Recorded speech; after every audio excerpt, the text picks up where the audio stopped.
Cool. Pow pow. I don't know. Do you know what you're going to ask me? I have no idea what I'm going to ask you. Let's just do it in the moment. All right.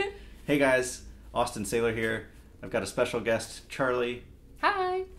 Charli, I want to know something. Okay. Your name is Charli Prangley. Mm-hmm. Your brand is Charli Marie. Where did that come from? Well, do you know what? I don't know why I decided not to go with Charli Prangley for my YouTube. I don't know. I wanted to be something a bit different. So I went with Charli Marie. Marie is my middle name, so Cool. It's still my name, you know. But I thought it might be a little bit less formal sounding, and it's got like a nicer ring to it, I think, at least. It does. It's nice. Yeah. Unfortunately, though, I couldn't get all the social media handles, so I am still Charli Prangley everywhere, including in real life. That's perfect. What do you do? You have you put a lot of YouTube video. I'm sorry, never. Aaron, cut that out. Man, you have to get that in. Yeah, exactly. So you are a great YouTuber. You put out tons of awesome videos. What kind of videos on YouTube do you put out? I talk about design. That's like my main passion. It's taken me a while to actually commit to going all in on design. And this is what I'm going to talk about tomorrow in my conference talk. We're actually at the seanwes conference right now, filming this. Yeah, I finally feel like I've exhausted all my other creative outlets. I used to do videos about fashion and DIY projects as well. And then earlier days there was some about beauty and food, wherever I felt like. But now I feel like design is my focus. So that's what I'm doing. Mostly about web design, but yeah, design in general. Was it a difficult decision to niche down into something so singular? I did worry at first that I might lose some of the audience, because I know people have said to me like, oh, I really love your fashion videos.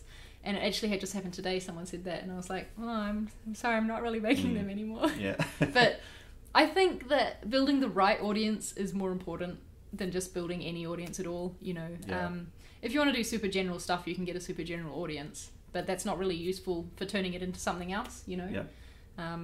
So I think that in the long run, being focused on design will actually be really beneficial. So slightly scary, but also really good. I'm in a similar boat, I suppose.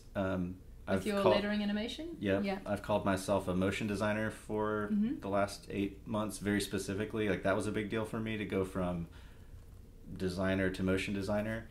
And now I'm calling myself the lettering animator. And it's a weird thing to put myself out there as something that I don't know anybody that calls themselves that. And so taking that step towards being more specific is scary but exciting. Yeah, it makes sense though, because I think you haven't been talking about lettering animation that long, right? Mm-hmm. But I remember seeing a couple of posts from you about it. So when I wanted a new intro for my YouTube videos, I was like, oh, how can I get this done? Well, obviously gonna hire Austin, because he's the lettering animator, so yeah. Then I want lettering animated. So I think that'll be really good for you too. Yeah. Yeah. Oh, that's exciting. It's encouraging. Thanks. Oh, good. So you said that you, not that long ago, actually went down to calling yourself a motion designer from designer as well. Because I feel like ever since I've known you, you've been a motion designer. 2 years ago, I was sort of calling myself a leather worker.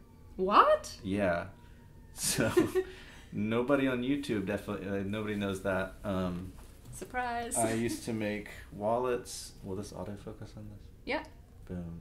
So yeah, I used to make wallets all by hand, belts, purses, and... Yep, you're back. Nice. Back. So yeah, I used to do that for a while. Then I shifted into personally getting more into motion design. And it's only been like a few months that I've even thought about being a lettering animator. Wow. So I feel like I'm learning a lot about you. Yeah. On your own channel. Well, this is nice to get out my story this way. Yeah. It's still a very developing part of what I'm doing, yeah. I think that our stories are always developing though, right? Yeah. Like, I went to university and had about 4 different majors in my 5 years there. And then I left university as a graphic designer working in the print industry. And then after about 1.5 years, I decided I actually wanted to focus on web. And so I've made another shift back again almost, because that was one of the majors at one stage.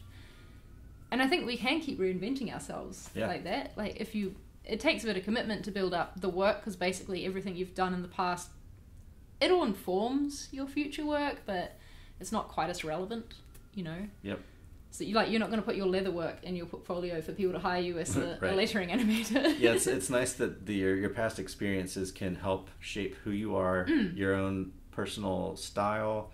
I think this is a kind of a new designer mistake that people make, is like, I need to like have my own style, and the style comes from all of the work that you do and all of the influences you've had and all of the past experiments you've done with leather. Like, seems totally irrelevant to lettering animation, but I know that it informs the way that I think, so there's no way that it doesn't affect my actual work.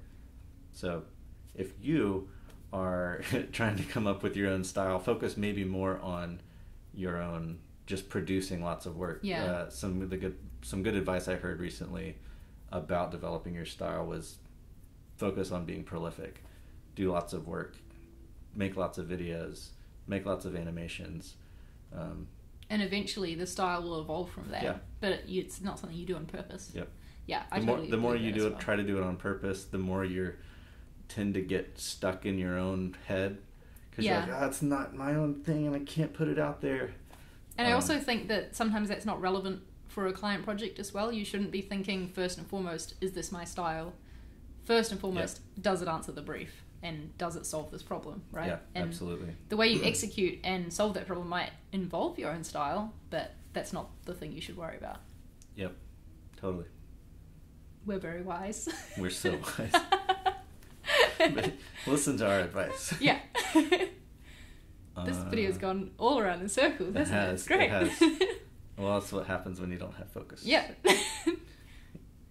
That sounds bad, but I think it's been good. Yeah, no, I think it's been good. Let's see. What do you think of Texas? It's great, y'all.